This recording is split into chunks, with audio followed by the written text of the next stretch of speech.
नमस्कार, न्यूज की पाठशाला में आप सभी का स्वागत। मैं हूं सुशांत सिन्हा। ये वो पाठशाला जहां सबकी क्लास लगती है।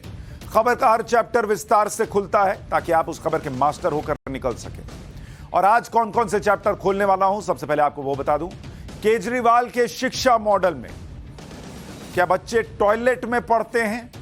यह सवाल क्यों पूछ रहा हूं, किस वजह से पूछ रहा हूं, आज आपको पाठशाला में बताऊंगा। बच्चे टॉयलेट में कैसे पढ़ सकते हैं, लेकिन पूछ रहे हैं। दिल्ली के शिक्षा मॉडल का चैप्टर, वो चैप्टर जो न्यूयॉर्क टाइम्स में नहीं छपा।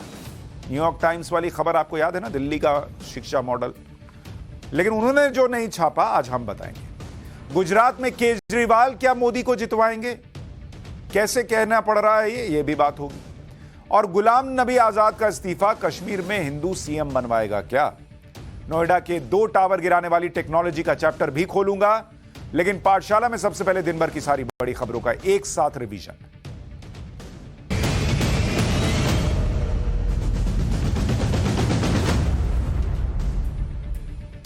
सोनाली फोगाट केस में गोवा पुलिस ने कहा है कि सोनाली को नशे का कोई केमिकल मिलाकर पिलाया गया और ऐसा लगता है कि इसी के प्रभाव से सोनाली की मौत हुई। पोस्टमार्टम रिपोर्ट में साफ हुआ है कि सोनाली की मौत हार्ट अटैक से नहीं हुई थी। इस मामले में सीसीटीवी फुटेज गोवा के कर्ली क्लब से लिए गए। इसमें देखा गया कि आरोपी सुधीर सांगवान और उसका सहयोगी सुखविंदर सिंह सोनाली फोगाट के साथ क्लब में पार्टी कर रहे हैं। वीडियो से ही यह पता चला कि एक आरोपी ने केमिकल जबरन सोनाली फोगाट को पिलाया। आरोपी सुधीर सांगवान और सुखविंदर ने पुलिस के सामने भी कबूल किया है कि उन्होंने सोनाली को कोई नशे का केमिकल पिलाया था, जिसके बाद सोनाली की तबीयत बिगड़ गई। सीसीटीवी फुटेज में भी दिखा कि सोनाली लड़खड़ाते हुए एक आरोपी के साथ जा रही है। बेहोशी की हालत में सोनाली फोगाट को आरोपी वॉशरूम में लेकर गए और 2 घंटे तक वॉशरूम में रहे। अब इन आरोपियों का इन्वेस्टिगेशन किया जाएगा और यह पता लगाया जाएगा कि सोनाली को नशे का कौन सा केमिकल पिलाया गया। दिल्ली विधानसभा का विशेष सत्र एक और दिन के लिए बढ़ा दिया गया है। विधानसभा सत्र अब सोमवार 29 अगस्त तक चलेगा। आबकारी मंत्री मनीष सिसोदिया पर भ्रष्टाचार के आरोपों के बाद यह विशेष सत्र बुलाया गया। सोमवार को आम आदमी पार्टी की सरकार सदन में विश्वास मत भी हासिल करेगी। विश्वास मत हासिल कर अरविंद केजरीवाल यह संदेश देना चाहते हैं कि उनके विधायक एकजुट हैं। सीएम अरविंद केजरीवाल ने आज सदन में बीजेपी पर हमला करते हुए कहा कि बीजेपी ने कुछ सालों में 277 विधायकों को खरीदा है। अगर एक विधायक का रेट 20 करोड़ है तो 277 विधायकों पर 5,500 करोड़ रुपए खर्च किए गए। दिल्ली के लिए 800 करोड़ रखे हैं तो कुल 6300 करोड़ रुपए बीजेपी के पास ये पैसा कहां से आया? सुप्रीम कोर्ट के चीफ जस्टिस एनवी रमन्ना आज रिटायर हो गए। जस्टिस रमन्ना 24 अप्रैल 2021 से 26 अगस्त 2022 तक यानी 490 दिन देश के मुख्य न्यायाधीश रहे। जस्टिस यू ललित कल यानी 27 अगस्त को 49वें चीफ जस्टिस ऑफ इंडिया के तौर पर शपथ लेंगे। उनका कार्यकाल मात्र 74 दिनों का होगा। 8 नवंबर को वो रिटायर हो जाएंगे। झारखंड के मुख्यमंत्री हेमंत सोरेन की विधानसभा सदस्यता पर खतरा मंडरा रहा है। चुनाव आयोग की सदस्यता रद्द करने की सिफारिशों के बाद हेमंत सोरेन ने आज अपने आवास पर विधायकों और मंत्रियों की बैठक बुलाई। बैठक में आगे की रणनीति पर चर्चा हुई। इससे पहले हेमंत सोरेन ने केंद्र सरकार पर हमला करते हुए कहा था कि झारखंड सरकार को गिराने की साजिश की जा रही है, लेकिन हम लोग सीबीआई और ईडी से डरने वाले नहीं हैं। भारतीय सेना में आज स्वार्म ड्रोन सिस्टम को शामिल कर लिया गया। ये ड्रोन सेना को दुश्मनों के खिलाफ ऑपरेशन में मजबूती देंगे। खासकर सीमाओं पर सेना दुश्मनों की हर हरकत की कड़ी नजर तो रखेगा ही, उनके ठिकाने को भी नेस्तनाबूद कर पाएगी। यूपी में बाढ़ के हालात लगातार खतरनाक होते जा रहे हैं। राज्य के करीब 20 जिलों में बाढ़ का कहर है। वाराणसी में गंगा नदी का जलस्तर लगातार बढ़ रहा है। कई इलाकों में घरों में पानी घुस गया है। सीएम योगी ने बाढ़ प्रभावित जिलों के डीएम से बात कर जरूरी व्यवस्था करने के लिए कहा है। सीएम योगी ने एनडीआरएफ, एसडीआरएफ और पीएसी की टीम को अलर्ट रहने के लिए भी कह दिया है। नोएडा की एक सोसाइटी में महिला से बदसलूकी करने के आरोपी श्रीकांत त्यागी को आज 3 मामलों में जमानत मिल गई, लेकिन गैंगस्टर एक्ट में उसे जमानत नहीं मिल पाई, जिसकी वजह से वो जेल से बाहर नहीं आ पाया। नोएडा में 5 अगस्त को एक महिला से बदसलूकी करने के मामले में श्रीकांत त्यागी की गिरफ्तारी हुई थी। यूनिवर्सिटी ग्रांट कमीशन यानी यूजीसी ने देश में फर्जी विश्वविद्यालयों की लिस्ट जारी की है। यूजीसी ने देश भर में कुल 21 यूनिवर्सिटीज को फर्जी घोषित किया है। दिल्ली में सबसे ज्यादा 8 फर्जी यूनिवर्सिटीज हैं, उसके बाद उत्तर प्रदेश में 4। यूजीसी के मुताबिक इन यूनिवर्सिटीज को डिग्री देने का अधिकार नहीं है। यूजीसी हर साल फर्जी यूनिवर्सिटीज की लिस्ट जारी करती है, जिससे छात्र इनके चक्कर में फंसकर अपना नुकसान न करा लें। पाकिस्तान में बाढ़ से बदहाल होते हालात के बीच नेशनल इमरजेंसी घोषित कर दी गई है। पाकिस्तान में बाढ़ और बारिश से अब तक लगभग 1000 लोगों की मौत हो चुकी है, जिसमें 343 बच्चे भी शामिल हैं। बाढ़ से सबसे ज्यादा सिंध प्रांत प्रभावित है, जहां 306 से ज्यादा लोगों की मौत हुई है। बाढ़ के कारण पाकिस्तान में 30 लाख लोग बेघर हो चुके हैं। बाढ़ से निपटने के लिए पाकिस्तान की सरकार दुनिया से मदद की गुहार लगा रही है। दिन भर की खबरों के रिवीजन के बाद अब पाठशाला की पहली क्लास और इसमें दिल्ली के उस शिक्षा मॉडल का चैप्टर जिस शिक्षा मॉडल पर सवाल उठ रहे हैं कि क्या इस मॉडल में बच्चे क्लासरूम में नहीं टॉयलेट में भी पढ़ते हैं क्या।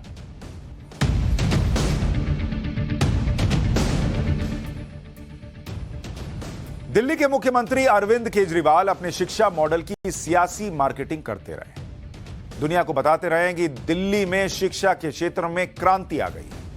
मनीष सिसोदिया को वो दुनिया का बेस्ट शिक्षा मंत्री बताते हैं, लेकिन दिल्ली के शिक्षा मॉडल पर जो आरोप लगे हैं उससे कई गंभीर सवाल उठ रहे हैं और इन्हीं सवालों से अरविंद केजरीवाल के बेस्ट शिक्षा मंत्री मनीष सिसोदिया के लिए नई मुसीबत आ गई है। शराब नीति को लेकर उनके खिलाफ सीबीआई की जांच ऑलरेडी चल रही है। इसी बीच आज दिल्ली के एलजी ने स्कूलों की जांच के लिए भी कह दिया है, क्योंकि ये आरोप लग रहे हैं कि दिल्ली में शराब घोटाले के साथ साथ शिक्षा घोटाला भी हुआ है। यानी शराब नीति के मामले के साथ साथ अब शिक्षा के मामले में भी मनीष सिसोदिया की जांच हो जाए तो आश्चर्य नहीं होना चाहिए।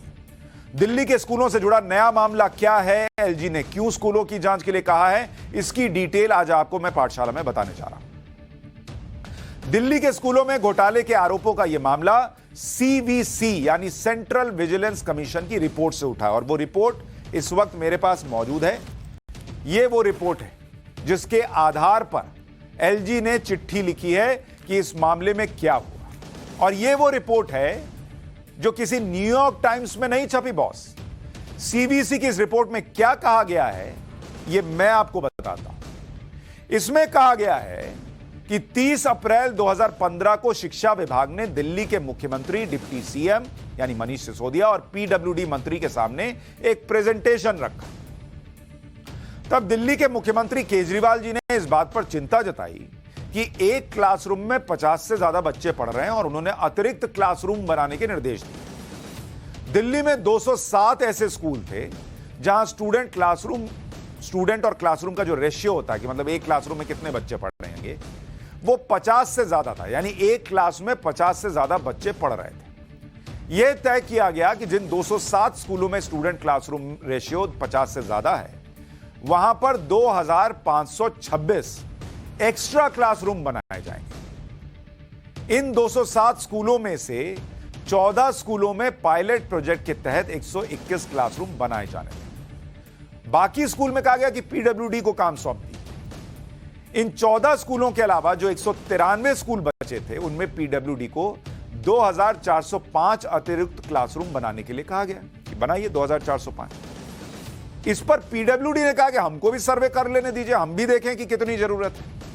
तो पीडब्ल्यूडी ने एक सर्वे किया। उनके सर्वे के मुताबिक इन 193 स्कूल में 2405 एक्स्ट्रा क्लासरूम नहीं बल्कि 7180 एक्स्ट्रा क्लासरूम की जरूरत थी।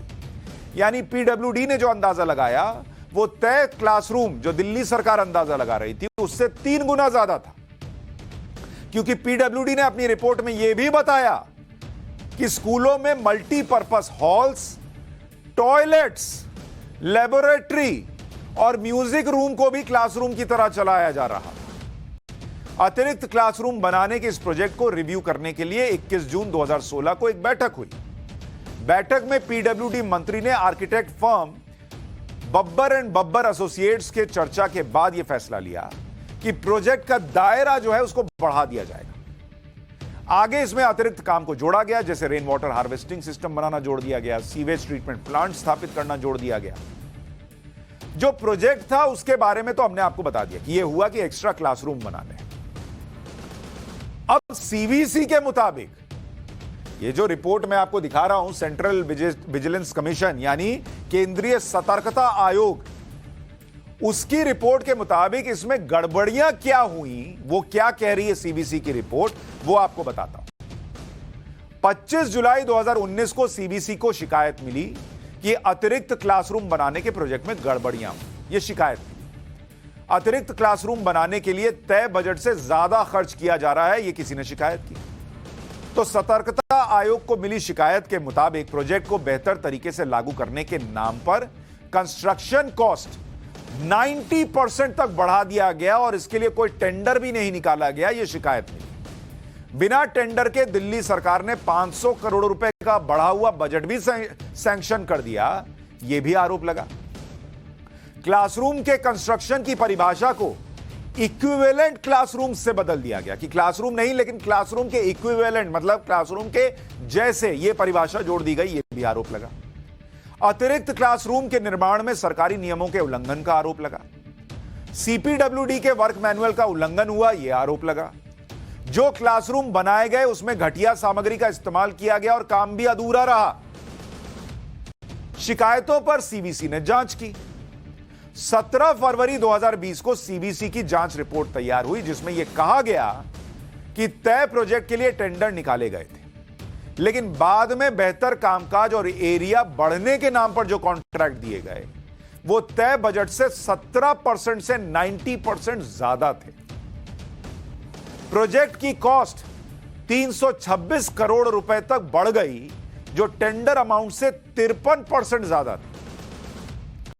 अच्छा, सीबीसी की रिपोर्ट कहती है कि कॉस्ट तो बढ़ गई लेकिन उसके मुकाबले जो क्लासरूम बनने थे उसकी संख्या 6133 से घट गई और 4027 हो गई। मतलब पैसा बढ़ गया और क्लासरूम घट गए जो बनने थे, यह सीबीसी की रिपोर्ट कहती है। 194 स्कूलों में 37 करोड़ अतिरिक्त खर्च करके 1214 टॉयलेट बनाए गए, जबकि जरूरत कितने टॉयलेट की थी? सीबीसी की रिपोर्ट कहती है 160 टॉयलेट। सीबीसी की रिपोर्ट करिए 160 टॉयलेट की जरूरत थी और 1214 टॉयलेट बना दिए गए। दिल्ली सरकार ने टॉयलेट को भी क्लासरूम की संख्या में जोड़ लिया और उसे क्लासरूम की तरह प्रोजेक्ट किया, यह भी रिपोर्ट कहती है। टॉयलेट को क्लासरूम की तरह प्रोजेक्ट कर दिया। अब आप सोचिए, लोग सोच रहे होंगे बच्चे क्या कमोड पे बैठ के पढ़ते होंगे, पर रिपोर्ट कह रही है तय यह था कि 194 स्कूलों में जरूरत के मुताबिक 6133 क्लासरूम बनने, लेकिन 141 स्कूलों में सिर्फ 4027 क्लासरूम बने।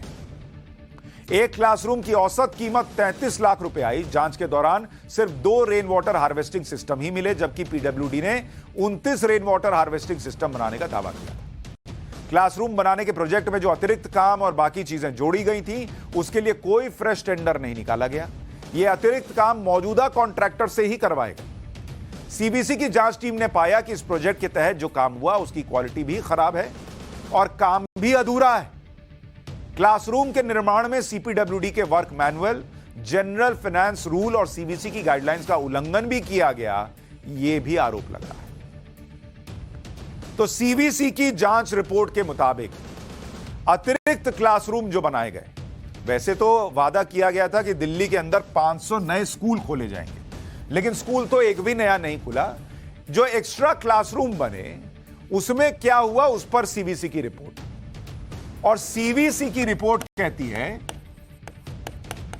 उस रिपोर्ट के मुताबिक, ये आपको दिल्ली का बता रहा हूं, दिल्ली प्रोजेक्ट की लागत क्या हुई थी? तय लागत थी प्रोजेक्ट की कि भाई इसको पूरा कर लिया जाएगा 989 करोड़ रुपए 26 लाख में, 989 करोड़ मतलब 990 या 989 मान ली। जो टेंडर की अवार्ड वैल्यू थी कि कितना टेंडर दिया गया, कितने में बजट रखा गया, इतने में कर लेंगे। टेंडर की अवार्ड वैल्यू, जितने टेंडर दिए गए वो 860 करोड़ 63 लाख रुपए, यानी 860 करोड़ से ज्यादा, मतलब जितना बजट रखा गया था उससे कम में टेंडर गया। लेकिन सरकार ने कुल खर्च कितना किया? दिन खत्म होते होते कुल खर्च हुआ, जो सीबीसी की रिपोर्ट कहती है उसके मुताबिक, वो खर्च हुआ 1315 करोड़ 57 लाख रुपए। तो तय किया गया था कि 989 करोड़ रुपए खर्च करके एक्स्ट्रा क्लासरूम बनेंगे। काम सौंपा गया कि 860 करोड़ रुपए का टेंडर खुला और बोला गया कि इतना में निपट जाएगा। काम खत्म होते होते खर्च हो गए 1300 करोड़ से ज्यादा, यानी लगभग 400 करोड़, 450 करोड़ एक्स्ट्रा खर्च हो गए। यह सीवीसी की रिपोर्ट कहती है।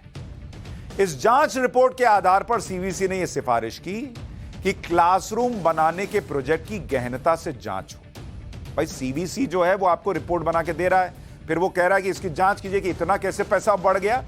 तो जो क्लासरूम बनाने के प्रोजेक्ट थे उनकी गहराई से जांच कीजिए, सीवीसी ने कहा। प्रोजेक्ट में architect firm Babbar and Babbar associates को शामिल करने की भूमिका की भी जांच हो, यह भी सीवीसी ने कहा। अब यह मामला जो है यह आज क्यों चर्चा में आ रहा है? 17 फरवरी 2020 को सीवीसी ने विजिलेंस डिपार्टमेंट के सचिव को यह रिपोर्ट भेज दी थी। कब? 17 फरवरी 2020 को। 2 साल से ऊपर बीत चुका और कहा कि इस पर कार्रवाई कीजिए। लेकिन अब दिल्ली के एलजी ने मुख्य सचिव से पूछा है कि 2.5 साल तक इस रिपोर्ट पर कार्रवाई क्यों नहीं हुई। दिल्ली के एलजी पूछ रहे हैं कि जगह जगह कट्टर ईमानदारी के सबूत बंट रहे हैं, सर्टिफिकेट बंट रहे हैं, न्यूयॉर्क टाइम्स में आर्टिकल छप जा रहा है, ईमानदारी की कस्में खाई जा रही हैं कि भाई इन जैसी ईमानदारी है हमारी, और वहां 2.5 साल तक इस पर कार्रवाई क्यों नहीं हुई, एलजी पूछ रहे हैं। एलजी ने मुख्य सचिव से अब इस पर रिपोर्ट मांग ली है। आज अरविंद केजरीवाल ने दिल्ली विधानसभा के विशेष सत्र में कहा कि दिल्ली में जांच का गुजरात चुनाव से कनेक्शन है। अगर वो गुजरात चुनाव लड़ने से मना कर दें तो सब जांच आज ही बंद हो जाएगी। एक बार केजरीवाल जी को सुन लीजिए। लोग बता रहे हैं जी गुजरात के पहले, अभी थोड़ी देर पहले खबर आई है, एलजी साहब ने अब स्कूलों पे भी इंक्वायरी शुरू कर दी। तो कह रहे हैं भाई स्कूलों के बेसिकली तो रोकना है, स्कूल रुक जाएं, अस्पताल रुक जाएं, जितने अच्छे काम हो रहे हैं वो रुक जाएं, जनता को तकलीफ हो रही है। तो सब कह रहे हैं ये गुजरात की वजह से हो रहा है। गुजरात में जैसे जैसे हमारा ग्राफ बढ़ता जा रहा है, पागलपन छाया हुआ गुजरात में, लोग दुखी हो चुके हैं इन लोगों से। जहां जाते हैं हर गांव, पूरे के पूरे गांव आम आदमी पार्टी के साथ जोड़ते जा रहे हैं गुजरात। किसी ने सोचा नहीं था। लोग तो कहते थे इनका गढ़ है, कोई गड़बड़ नहीं है, गढ़ टूट रहा है, इनका किला ठहरा है।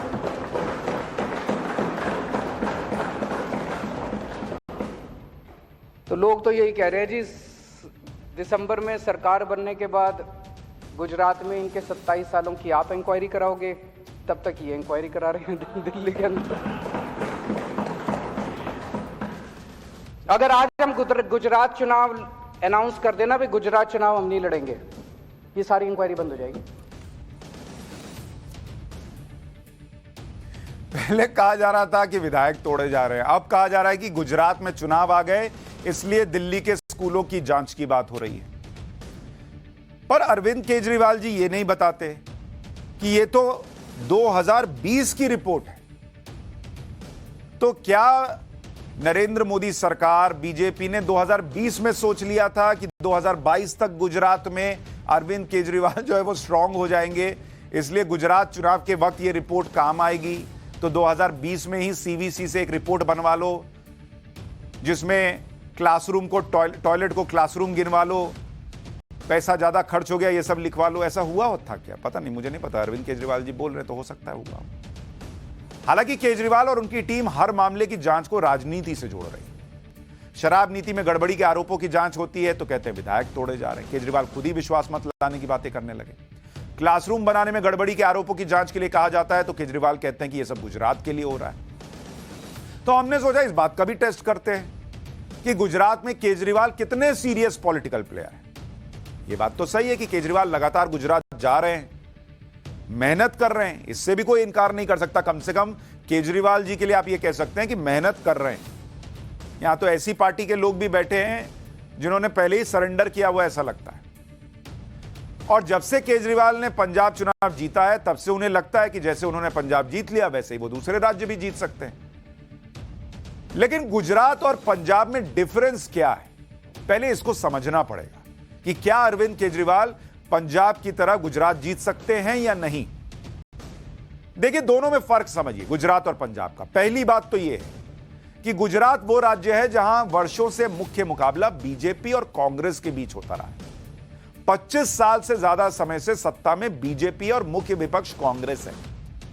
जबकि पंजाब वो राज्य है जहां पर 2022 के चुनाव में 4-4 पार्टियों की टक्कर थी। इनमें कांग्रेस, अकाली, आम आदमी पार्टी, बीजेपी और अमरिंदर सिंह का गठबंधन भी था और किसान भी कूद गए थे। तो जहां मल्टी पार्टी चुनाव होता है वहां कुछ अद्भुत नया हो जाने की गुंजाइश ज्यादा होती है, क्योंकि वोट सब में बट रहे होते हैं, तो कोई कम वोट लाकर भी कुछ कमाल कर सकता है। जहां बाइपोलर मुकाबला होता है वह थोड़ी सी कठिनाई बढ़ सकती है। तो गुजरात और पंजाब का पहला डिफरेंस तो यह है। दूसरी बात, गुजरात बीजेपी का गढ़ है। वहां पर बीजेपी 1995 से लगातार 6 बार विधानसभा चुनाव जीत चुकी है, जबकि पंजाब वो राज्य है जहां पर बीजेपी पहले से ही छोटी पार्टी रही है और पिछले कुछ वर्षों को छोड़कर आमतौर पर अकाली दल के साथ गठबंधन में थी। तीसरी बात, गुजरात में सत्ता के लिए केजरीवाल को कांग्रेस से नहीं मजबूत बीजेपी से लड़ना है, जबकि पंजाब में केजरीवाल को सत्ता के लिए कांग्रेस से लड़ना था, उन्हें बीजेपी का सामना नहीं करना था। चौथी बात, गुजरात पीएम मोदी का होम स्टेट है, जहां के वो 13 साल मुख्यमंत्री रह चुके हैं, जबकि पंजाब में पीएम मोदी की चुनौती का सामना केजरीवाल को नहीं करना था। तो पहला तो पंजाब और गुजरात में बेसिक डिफरेंस ये है पॉलिटिकली। तो दोनों को कहना कि अरे वहां जीत गए यहां जीत जाएंगे, थोड़ा मुश्किल सा लगता है। दूसरा, गुजरात से अरविंद केजरीवाल ने इसलिए उम्मीदें लगा रखी हैं क्योंकि फरवरी 2021 में आम आदमी पार्टी ने सूरत म्युनिसिपल कॉर्पोरेशन के चुनाव में अच्छा प्रदर्शन किया। सूरत म्युनिसिपल कॉर्पोरेशन पर कब्जा तो बीजेपी का ही रहा, लेकिन मुख्य विपक्ष के तौर पर कांग्रेस की जगह आम आदमी पार्टी ने ले ली। सूरत के इस निकाय चुनाव में आम आदमी पार्टी को 27 सीटें मिली और कांग्रेस को एक भी सीट नहीं मिली। इसी के बाद आम आदमी पार्टी गुजरात चुनाव की बड़ी तैयारी करने में जुट गई और अरविंद केजरीवाल और उनकी टीम लगातार गुजरात के दौरे करने लगी। तो पहली नजर में खबर देखिए तो लगता है कि इन्होंने कांग्रेस को रिप्लेस कर दिया, अब तो ये बीजेपी को रिप्लेस कर सकते हैं। लेकिन अक्टूबर 2021 में जब गांधीनगर म्युनिसिपल कॉर्पोरेशन का चुनाव नतीजा आया तो उसमें आम आदमी पार्टी को सिर्फ एक सीट मिली। हालांकि गांधीनगर निकाय चुनाव में बीजेपी, कांग्रेस और आप में त्रिकोणीय मुकाबला हुआ था, जिसमें कांग्रेस को बहुत सीटों पर नुकसान हुआ। गांधीनगर निकाय चुनाव में कांग्रेस को 2016 की 16 सीटों के मुकाबले 2021 में सिर्फ 2 सीट मिली, क्योंकि बीजेपी के खिलाफ विपक्ष का वोट बट गया। जबकि गांधीनगर के निकाय चुनाव में 2016 की तुलना में बीजेपी का वोट परसेंट करीब 2% बढ़ गया और कांग्रेस का 19% कम हो गया और आपको 21% वोट मिले। यानी आम आदमी पार्टी ने बीजेपी का वोट नहीं काटा, बल्कि कांग्रेस का वोट काटकर बीजेपी को और फायदा पहुंचा दिया। जिस सूरत निकाय चुनाव में आम आदमी पार्टी को जीत मिली थी, उसमें भी पाटीदार समुदाय का ज्यादा रोल था। 2016 के सूरत चुनाव में पाटीदार आंदोलन की वजह से कांग्रेस को बड़ा फायदा मिला था और कांग्रेस ने 36 सीटें जीती थी। इनमें से 26 सीटों पर पाटीदार प्रभाव था। लेकिन 2021 के सूरत चुनाव में पाटीदार आंदोलन समिति का समर्थन आम आदमी पार्टी को मिल गया, जिसकी वजह से आम आदमी पार्टी 27 सीटें जीत गई। इसी के बाद पाटीदार अनामत आंदोलन समिति यानी PAAS के सह संयोजक धार्मिक मालवीय ने बयान दिया था कि आम आदमी पार्टी के प्रदेश अध्यक्ष जानते हैं कि सूरत चुनाव आम आदमी पार्टी इसलिए जीती क्योंकि पाटीदार आंदोलन समिति का समर्थन था। लेकिन वो कह रहे हैं कि यह सब आम आदमी पार्टी के नेताओं और कार्यकर्ताओं की मेहनत है। इसलिए उन्होंने कहा है कि आम आदमी पार्टी इस गलत बयानी को ठीक करे। जब ऐसा करने से मना किया गया तो आंदोलन समिति ने भी आने वाले दिनों में आम आदमी पार्टी को समर्थन न देने का फैसला किया, क्योंकि अरविंद केजरीवाल और मनीष सिसोदिया भी जानते हैं कि उन्हें सूरत चुनाव में जीत जो मिली वो आंदोलन समिति के कार्यकर्ताओं की मेहनत से मिली। यह भी एक सच्चाई कि जब से सूरत के निकाय चुनाव हुए हैं तब से आम आदमी पार्टी के 5 पार्षद बीजेपी में शामिल हो चुके हैं। इसलिए गुजरात में आम आदमी पार्टी के लिए बीजेपी से टक्कर लेना अभी बहुत बड़ी चुनौती है और ज्यादा से ज्यादा कुछ इलाकों में आम आदमी पार्टी कांग्रेस की जगह मुख्य विपक्ष की भूमिका में ही आ सकती है, वो भी तब जब उन्हें पाटीदार समुदाय या इस तरह का कोई बड़ा समुदाय समर्थन दे दे। अगर दे दे तो, नहीं तो मोटे तौर पर मान के चलिए कि बीजेपी के रिप्लेसमेंट का वोट कांग्रेस और आम आदमी पार्टी में बटेगा और अगर बटेगा तो केजरीवाल जी बीजेपी और नरेंद्र मोदी का ही फायदा करेंगे। कुल मिलाकर मामला यह है कि जब से पंजाब चुनाव केजरीवाल ने जीता है तब से उनके मन में राजनीति का नेशनल प्लेयर बनने का लड्डू बार बार फूट रहा है। ठीक उसी तरह से जिस तरह से 2014 में उनके मन में लड्डू फूटा था कि वो नरेंद्र मोदी को टक्कर दे देंगे। लेकिन इसके बाद जो हुआ पूरे देश ने देखा। केजरीवाल ने 2019 के चुनाव में बिल्कुल सरेंडर कर दिया, लेकिन 2024 के चुनाव से पहले वो फिर उसी हवा में है जिस तरह से वो 2014 की हवा में थे। इसलिए वो पंजाब चुनाव जीतने के बाद से ही नरेंद्र मोदी से टकराव के मूड में दिख रहे हैं। केजरीवाल के मन में राजनीति का नेशनल प्लेयर बनने का लड्डू जो फूट रहा है वो कितना कारगर होगा, कितना असर दिखाएगा, कितना मुंह मीठा करेगा, यह अभी गुजरात चुनाव में पता चल जाएगा। लेकिन हमें लगा कि आपको जो अभी पॉलिटिकल पिक्चर दिख रही है वो दिखाना चाहिए। बाकी गुजरात चुनाव कवर करने में जाऊंगा ही, तो वहां से ग्राउंड रिपोर्ट भी आप तक लाऊंगा। पाठशाला में अब गुलाम नबी आजाद के इस्तीफे का वो चैप्टर जो जम्मू कश्मीर में पहली बार हिंदू मुख्यमंत्री बनाएगा।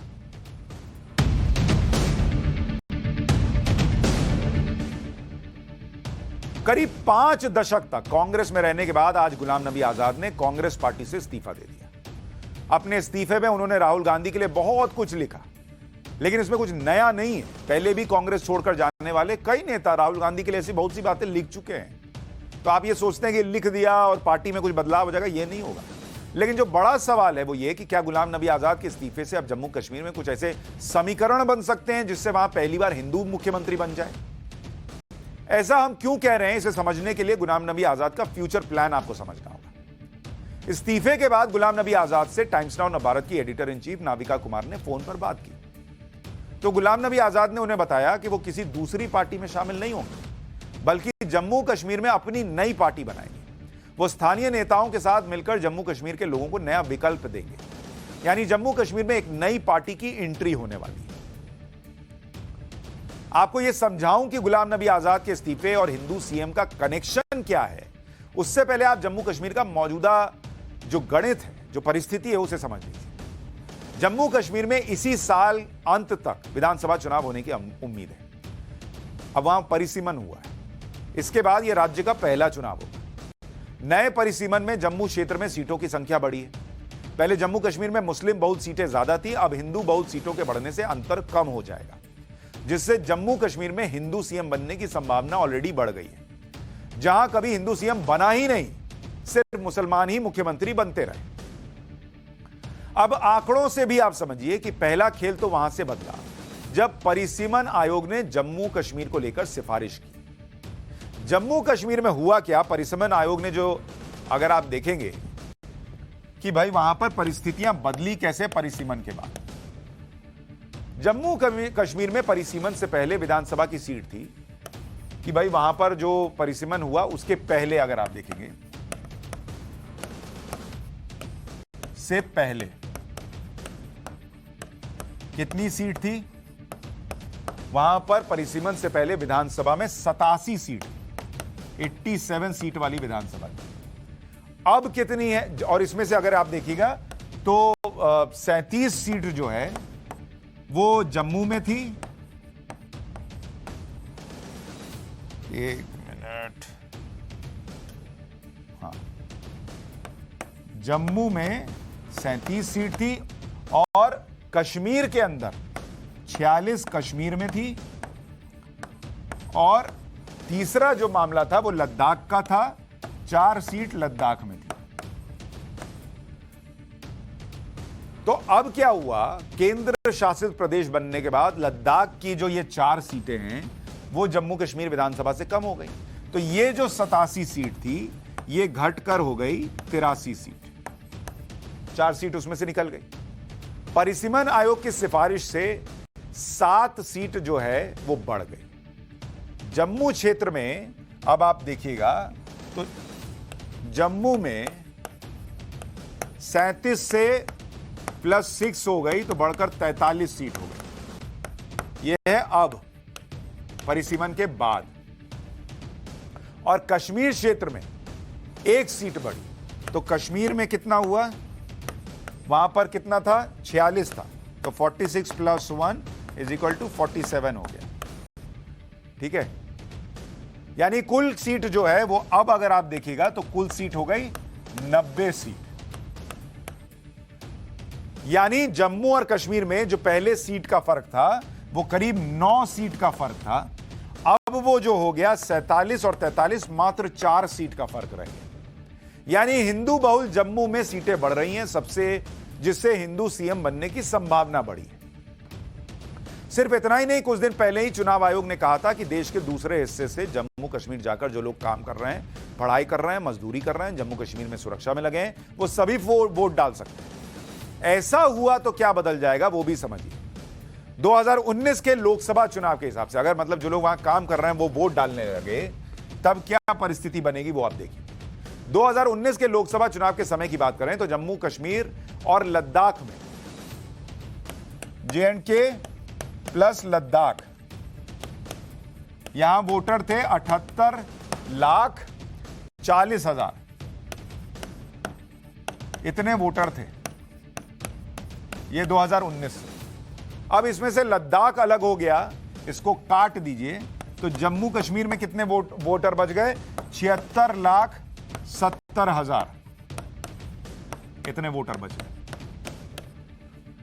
अब इसमें 25 लाख मान लीजिए प्लस नए वोटर इसमें अगर जुड़ गए 25 लाख, ये चुनाव आयोग के संकेत है। तो इसमें 33% वोटर जो हैं वो नए वोटर हो जाएंगे, जिनका अभी कोई प्रभाव इन चुनावों पर नहीं था, और कुल वोटर जो है वो बढ़कर हो जाएंगे 1 करोड़ के आसपास। कुल voter is equal to 1 crore.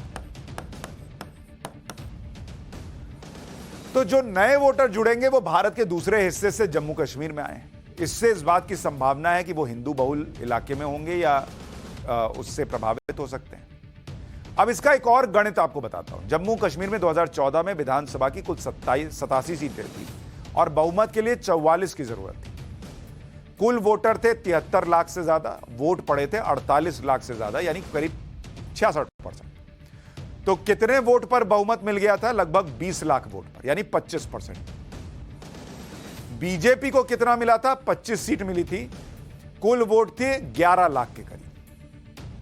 नई नीति के तहत 25 लाख नए वोटर अगर ऐड होते हैं, यानी कुल 1 करोड़ वोटर हो जाते हैं, और 2014 विधानसभा में सरकार बनाने के लिए 25% वोट लगे थे, तो आगामी चुनाव में 1 करोड़ का 25% वोट हो जाता है 25 लाख वोटर। और बीजेपी का 2014 का कोर वोटर कितना है? 11 लाख से ज्यादा। यानी अगर बीजेपी को सरकार बनानी है जम्मू कश्मीर में तो 14 लाख और वोट की जरूरत है। अब ये 14 लाख वोट कहां से आएंगे? तो नए वोटर 25 लाख हैं, इनमें से ज्यादातर हिंदू सेना के जवान, बाहर से आए हुए व्यापारी, काम करने या रहने वाले लोग हैं। इन हिंदू वोट बैंक में भाजपा को 60% वोट चाहिए, जो कि 15 लाख होगा, यानी 11 लाख प्लस 15 लाख 26 लाख, यानी बीजेपी बहुमत हासिल कर सकती है। अगर ये वोट बीजेपी को मिल जाते हैं तो हिंदू सीएम बन सकता है। गुलाम नबी आजाद जम्मू क्षेत्र से आते हैं। जम्मू की करीब 10 सीटें ऐसी हैं जहां कांग्रेस का अच्छा असर है। अगर गुलाम नबी आजाद अपनी पार्टी बनाते हैं और कांग्रेस का वोट काटते हैं तो उससे भी बीजेपी को फायदा होगा। इसके अलावा गुलाम नबी आजाद कश्मीर में मुस्लिम बहुल सीटों पर भी अपना असर दिखा सकते हैं।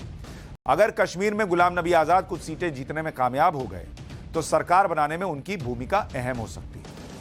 चुनाव में गुलाम नबी आजाद की पार्टी नए चेहरे के तौर पर उतरेगी। दशकों से 2 परिवारों को झेल रही जनता को गुलाम नबी आजाद के तौर पर एक नया विकल्प मिलेगा। इसका फायदा उनकी पार्टी को मिल सकता है। गुलाम नबी आजाद पार्टी बनाकर विधानसभा चुनाव में अकेले उतर सकते हैं और सरकार बनने की सूरत में किंग मेकर की भी भूमिका में आ सकते हैं। कांग्रेस में रहने के कारण गुलाम नबी आजाद की सोच कभी भारत विरोधी नहीं है।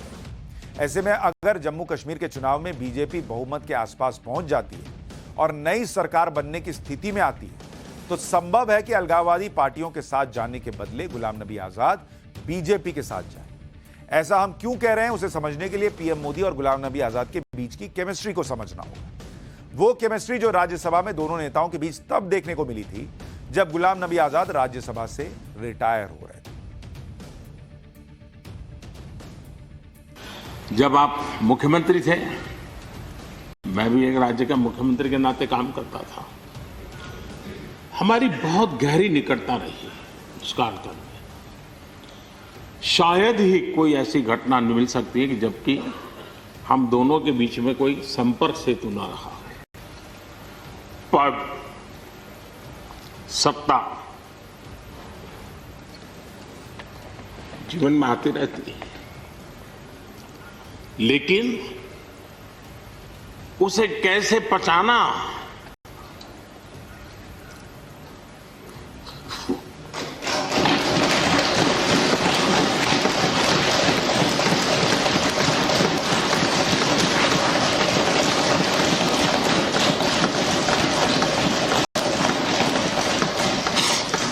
मेरे लिए बड़ा भावुक पल था। व्यक्तिगत रूप से भी मेरा उनसे आग्रह रहेगा कि मन से मत मानो कि अब आप इस सदन में नहीं हो। आप के लिए मेरे द्वार हमेशा खुले, इन चारों माननीय सदस्यों के लिए खुले हैं। आपके विचार, आपके सुझाव, क्योंकि देश में सब बहुत जरूरी होता है। ये अनुभव बहुत काम आता है, मुझे मिलता रहेगा, ये अपेक्षा मैं रखता ही रहूंगा। आपको मैं निवृत्त होने नहीं दूंगा। फिर एक बार बहुत शुभकामनाएं, धन्यवाद। प्रधानमंत्री नरेंद्र मोदी, गुलाम नबी आजाद के बीच की केमिस्ट्री उस दिन खुलकर सामने आई थी। और ऐसे में अगर गुलाम नबी आजाद कश्मीर में, जम्मू कश्मीर में सियासी तौर पर कुछ हासिल कर पाए तो संभव है कि वो बीजेपी या नरेंद्र मोदी के साथ जाकर काम करें या मिलकर काम करें। और इसलिए हमें लगा कि आपको ये पॉलिटिक्स समझानी चाहिए, बजाय इसके कि अरे उन्होंने राहुल गांधी और कांग्रेस के बारे में क्या किया। क्योंकि वो तो कहेंगे, वो इनको बताएंगे कि भैया ये तो सब मिल गया था, खा पी लिए, अब चले गए, छोड़कर छोड़ो। ना इन पर फर्क पड़ना है, ना उन पर ये पड़ना है। हर लोग आपको यही समझा रहे हैं कि देखिए देखिए इन्होंने राहुल गांधी के बारे में ये कह दिया। वो समझा के भी हम क्या कर लेंगे। कोशिश कर रहे हैं कि कांग्रेस पार्टी मजबूत हो तो देश को अच्छा विपक्ष मिले, लेकिन उनको समझना ही नहीं है। जो समझाएगा उसी को गाली देनी है, चाहे वो मीडिया का हो, चाहे वो नेता हो। तो छोड़िए, मत समझाइए, फिर ये समझिए कि क्या हो सकता है इसका इम्पैक्ट। पाठशाला में अब टेक्नोलॉजी की क्लास, और इसमें आपको बताएंगे कि नोएडा की एक सोसाइटी में 32 फ्लोर और 29 फ्लोर के 2 टावर कैसे गिराए जाएंगे।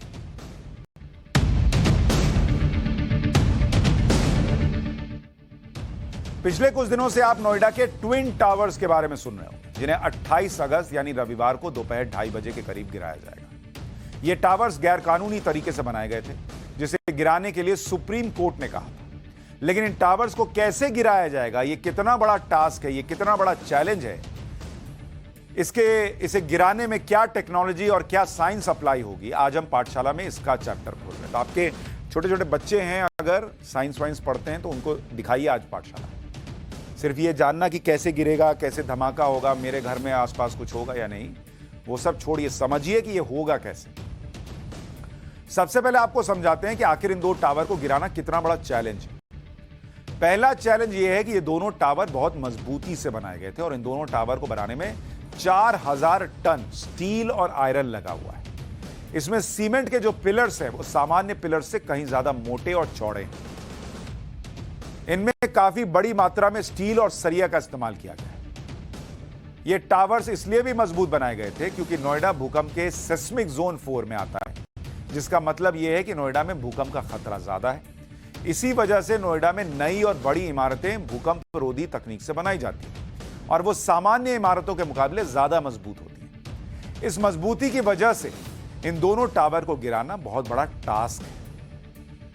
दूसरा चैलेंज यह है कि टावर को इस तरह से गिराया जाए जिससे आसपास में जो इमारतें हैं उनको कोई नुकसान ना पहुंचे। गिराना तो कोई बड़ी बात नहीं है, लगाए बम भड़ से फोड़ दिए। आसपास जो घर हैं वहां दरार ना आए, वहां कोई टूट फूट ना हो, यह चैलेंज है।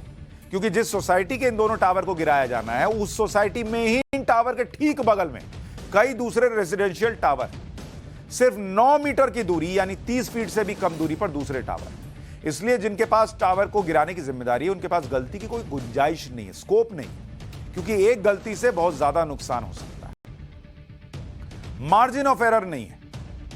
आप सोचिए, जो लोग आसपास रह रहे होंगे उनका दिल धक धक कर रहा होगा कि मेरे घर में कुछ ना हो।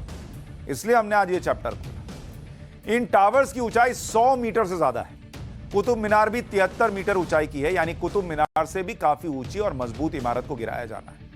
और बड़ी बात है कि भारत में इससे बड़ी बिल्डिंग पहले कभी नहीं गिराई गई। 2 साल पहले कोच्चि में 19 फ्लोर की 3 बिल्डिंग्स गिराई गई थी, जो नियमों को ताक पर रखकर समुद्र के किनारे बना दी गई। ये 2 साल पहले की तस्वीरें आपको दिखा रहा हूं जब कोच्चि में ये बिल्डिंग्स गिराई गई थी। जरा तस्वीर देखिए कैसे कोच्चि में बिल्डिंग गिराई गई।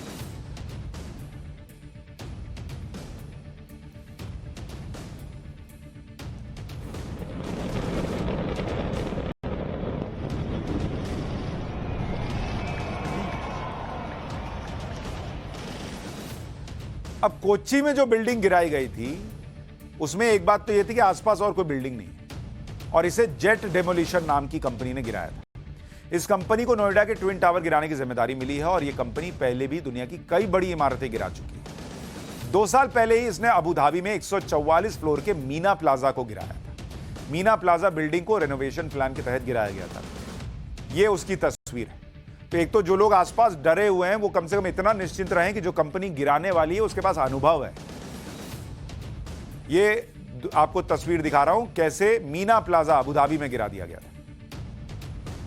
इसकी जगह पर वहां नई कमर्शियल और टूरिस्ट अट्रैक्शन प्लेस बनाने का प्लान है। इसी तरह से इस कंपनी ने 2019 में दक्षिण अफ्रीका के जोहान्सबर्ग में 108 मीटर ऊंची एक बिल्डिंग को गिराया था। इस बिल्डिंग का नाम बैंक ऑफ लिस्बन था और इस बिल्डिंग को गिराना भी बड़ी चुनौती थी क्योंकि यह कमर्शियल इलाके में बनी हुई थी और इसके आसपास कई इमारतें थी। बैंक ऑफ लिस्बन की इमारत में आग लग गई थी जिसमें फायर ब्रिगेड के 3 कर्मचारियों की मौत हो गई थी, जिसके बाद स्थानीय प्रशासन ने बिल्डिंग को असुरक्षित घोषित करके गिराने का फैसला किया। तो ये कमोबेश आपको ट्विन टावर जो नोएडा में उसके जैसा है क्योंकि आसपास बहुत कुछ था और बड़ी चुनौती थी और इसको भी बखूबी इस कंपनी ने गिरा दिया था। तो एक निश्चिंतता थोड़ी अंदर है कि भैया काम इनको आता है। एक बार देखिए कैसे जोहान्सबर्ग में ये टावर गिराया गया था, बैंक ऑफ लिस्बन। जरा देखिए।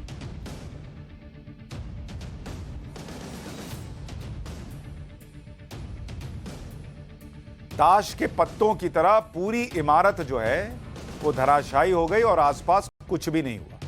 हां, लोगों को आसपास जो है वो सफाई करने में बड़ी मशक्कत हुई होगी और सीधी गिरती है बिल्डिंग, आसपास नहीं गिरती। लेकिन नोएडा के दोनों टावर थोड़ा और अलग चैलेंज।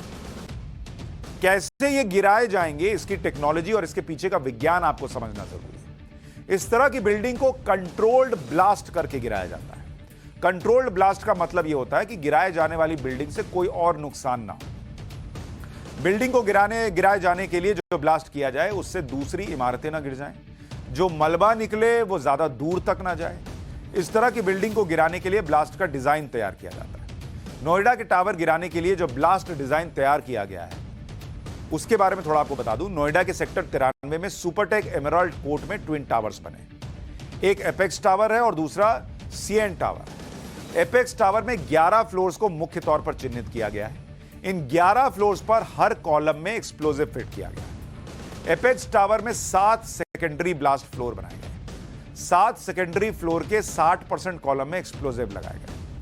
सीएन टावर में भी इसी तरह से एक्सप्लोजिव के लिए फ्लोर चुने गए हैं। ट्विन टावर्स के अंदर पिलर्स में 9,500 से ज्यादा छेद किए गए हैं। इन छेदों में 3700 किलो से ज्यादा PETN एक्सप्लोजिव लगाया गया है। यह PETN जो है वो बहुत शक्तिशाली प्लास्टिक एक्सप्लोजिव होता है। 100 ग्राम PETN एक्सप्लोजिव एक कार में धमाका करने के लिए बहुत होता है। PETN एक्सप्लोजिव को डेटोनेटर के साथ कनेक्ट किया गया है। डेटोनेटर का बटन दबाने के 9 सेकंड के अंदर सारे विस्फोट हो जाएंगे। विस्फोट होने के 3 सेकंड के अंदर ट्विन टावर वॉटरफॉल की तरह गिर जाएगा। 3 सेकंड में धप नीचे। इस ब्लास्ट से टावर को गिराने की तैयारी में जुटे इंजीनियर को आप सुनिए वो क्या बता रहे हैं।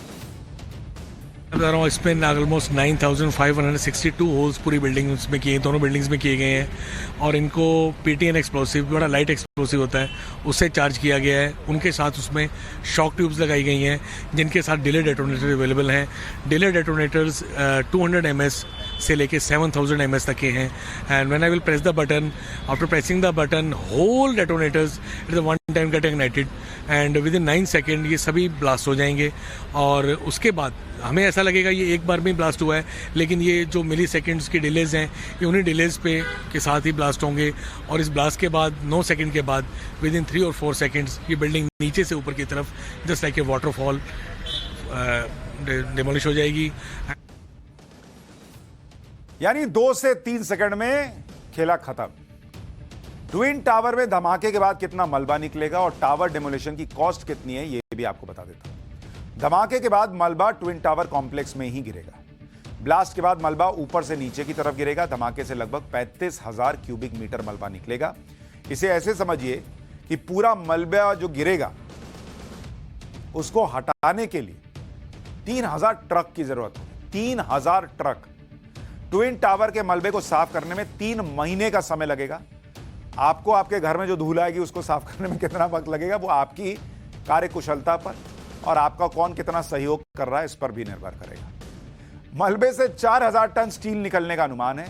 ट्विन टावर के मलबे की कीमत लगभग 13 करोड़ रुपए होगी। मलबे की भी कीमत है। धमाके के बाद धूल और धुआं 900 मीटर की ऊंचाई तक जा सकते हैं। ब्लास्ट के बाद धूल 3 किलोमीटर के दायरे में फैल सकती है। ट्विन टावर को गिराने में लगभग 18 करोड़ रुपए का खर्च आएगा। टावर्स को गिराने का खर्च सुपरटेक कंपनी को ही उठाना है जिसने ये अवैध टावर बनाए थे। The plastering design, the plastering pattern, the style of working जो मैंने उनका जेट डेमोलिशन वालों का देखा है, I am very much sure कि बिल्डिंग का ऑलमोस्ट बग जो है वो बिल्डिंग प्रेमिसेस में ही गिरने वाला है और अगर कोई चांसेस बाहर आने के हैं तो दोनों बिल्डिंग को सेव करते हुए ये रोड की तरफ ही आएगा। ट्विन टावर्स को रविवार को दोपहर 2:30 पर गिरा दिया जाएगा। इस दौरान एमराल्ड कोर्ट और आसपास की सोसाइटी से 5000 से ज्यादा लोग सुबह 7 बजे से शाम 4 बजे तक वहां से हटाए जाएंगे। इसके अलावा लगभग 2500 गाड़ियों को भी सोसाइटी से हटने के लिए कहा गया है। किसी भी इमरजेंसी सिचुएशन से निपटने के लिए ट्विन टावर के पास फायर ब्रिगेड और एम्बुलेंस तैयार रहेंगे। सेक्टर 137 के एक अस्पताल में 50 बेड रिजर्व किए गए हैं। 26 अगस्त से 31 अगस्त तक नोएडा में ड्रोन पर रोक लगा दी गई। रविवार को 2:15 बजे से 2:45 बजे तक नोएडा ग्रेटर नोएडा एक्सप्रेसवे पर गाड़ियों का मूवमेंट भी रोक दिया जाएगा। 28 अगस्त को डिमोलिशन साइट यानी ट्विन टावर के पास केवल 10 लोगों को जाने की इजाजत है, तो वहां जाकर पास से थोड़ा देख लेते हैं, ऐसा कभी देखा नहीं, मजा आएगा जरा ये सब मत कीजिएगा। करने भी नहीं दिया जाएगा लेकिन सोचिएगा भी मत करने की। जिसमें इंजीनियरिंग कंपनी एडिफिस और जेट डिमोलिशन के एक्सपर्ट शामिल हैं, वो 10 लोग जो पास जा सकते हैं। नोएडा के ट्विन टावर्स को डिमोलिश करने की जिम्मेदारी जिस जेट डिमोलिशन कंपनी को मिली है उसके बारे में थोड़ा और जान लीजिए। जेट डिमोलिशन पिछले 28 सालों से इमारतें गिराने का ही काम कर रही है। कंपनी के डायरेक्टर जो ब्रिकमैन हैं, जिन्हें ब्लास्टर मैन के नाम से जाना जाता है। जो ब्रिकमैन ने 1994 में जेट डिमोलिशन कंपनी की स्थापना की। ब्रिकमैन ने माइन इंजीनियरिंग की पढ़ाई की, जिसके बाद ब्लास्टिंग में मास्टर्स किया। 1991 में जो ब्रिकमैन को पहली बार बिल्डिंग गिराने का असाइनमेंट मिला था। 1991 में जो ब्रिकमैन ने दक्षिण अफ्रीका में कोयला खदान में एक मीनार गिराई थी।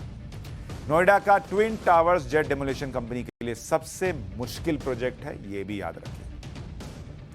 ट्विन टावर्स को गिराने के फैसले पर कुछ लोग कह रहे हैं कि इतनी बड़ी बिल्डिंग को क्यों गिराया जा रहा है। गिराने से अच्छा होता कि यहां पर गरीबों को बसा दिया जाता।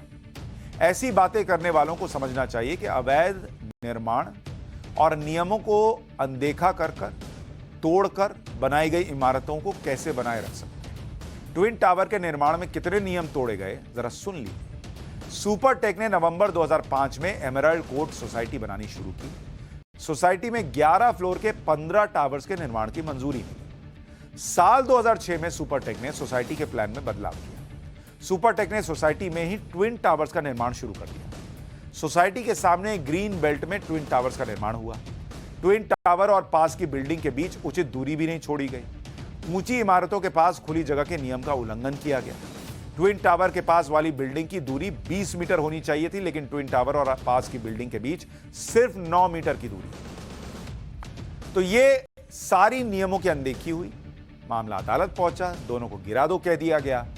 गिराने की तैयारियां शुरू हुई, कई बार तारीख आगे बढ़ी, लेकिन अब रविवार को दोनों टावर गिरा दिए जाएंगे। हमने आपको विस्तार से बताया कि संभावना यही है कि सब कुछ ठीक ठाक रहेगा, क्योंकि जो कंपनी कर रही है उसका लंबा अनुभव है।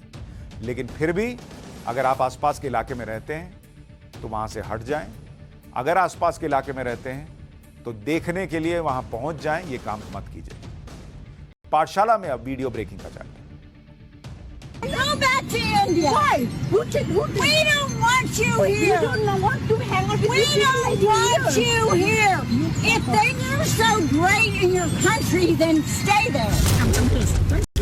अमेरिका के टेक्सास में भारतीय महिलाओं पर नस्लीय हमले का वीडियो सामने आया है।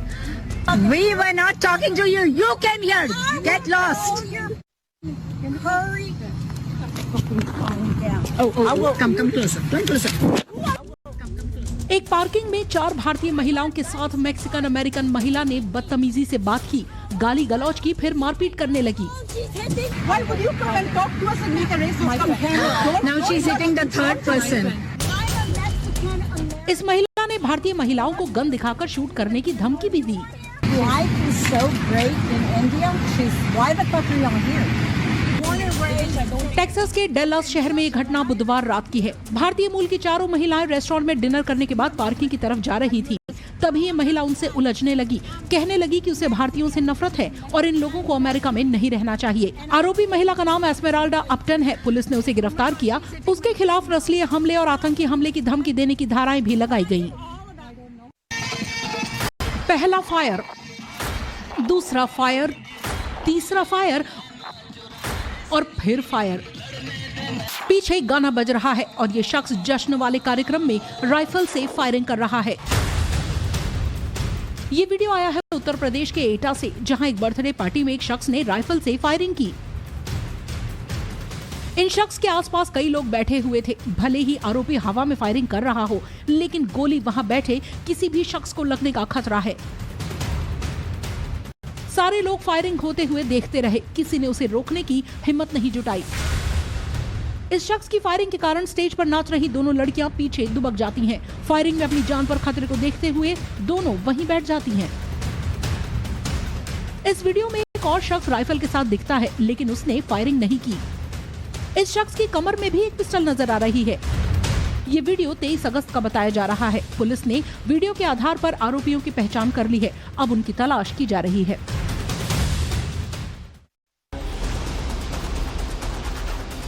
बेंगलुरु से आया 60 सेकंड का वीडियो रोंगटे खड़े करने वाला है। सड़क पर रोज की तरह आवाजाही है, सब कुछ सामान्य सा दिख रहा है, लेकिन अब जरा ध्यान से सड़क किनारे खड़े इन दो लोगों को देखिए। एक शख्स स्कूटी पर सवार है, स्कूटी स्टार्ट भी है। दूसरा शख्स हेलमेट पहने यहाँ जैसे किसी का इंतजार कर रहा है। अब यहाँ देखिए, इन लोगों से महज कुछ फीट की दूरी पर आपको एक बच्ची नजर आएगी। वो तेजी से अपने घर की तरफ भागने लगती है। तभी कुछ ऐसा होता है जो इस जगह के हर एक इंसान को हैरान करता है। हेलमेट पहने ये शख्स तेजी से बच्ची की तरफ बढ़ता है, उसे गोद में उठा लेता है और स्कूटी पर बैठकर फरार हो जाता है। स्थानीय लोग भी बदमाशों के पीछे भागने लगते हैं। 3 साल की मासूम का सरेआम अपहरण बेंगलुरु के बैनरघट्टा इलाके में हुआ। वारदात सीसीटीवी कैमरे में रिकॉर्ड हुई। बाद में लड़की घायल हालत में पास के एक जंगली इलाके में पड़ी मिली। पानी और आग एक साथ रह सकते हैं? आप सोच रहे होंगे कैसे मुमकिन है। इस वीडियो को देखिए, आपका भ्रम दूर हो जाएगा।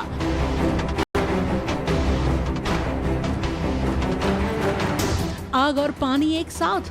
हैंडपंप से निकल रहा आग पानी।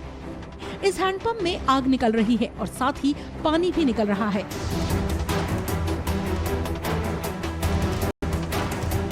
हैंडपंप में ऊपर का हिस्सा गायब है और सिर्फ जमीन से पाइप निकली हुई है। सोशल मीडिया पर ये वीडियो तेजी से वायरल हो रही है। 1 मिनट 25 सेकंड के इस वीडियो में नॉन स्टॉप आग पानी निकल रहा है। ये वीडियो मध्य प्रदेश के छतरपुर के बक्सवाहा का है। 6 फुट तक उठी आग की लहरें, पाइप से खुद ही निकल रहा आग पानी। दरअसल गांव में हैंडपंप खराब हो गया था। जब गांव के लोगों ने हैंडपंप को बनाने के लिए खोला तो खोलते ही इस पाइप से आग और पानी निकलने लगा। गांव वाले इसे देखकर घबरा गए और हैंडपंप को वैसी ही हालत में छोड़ दिया। अब जिला प्रशासन इस रहस्यमयी हैंडपंप की जांच करवाने की तैयारी कर रही है।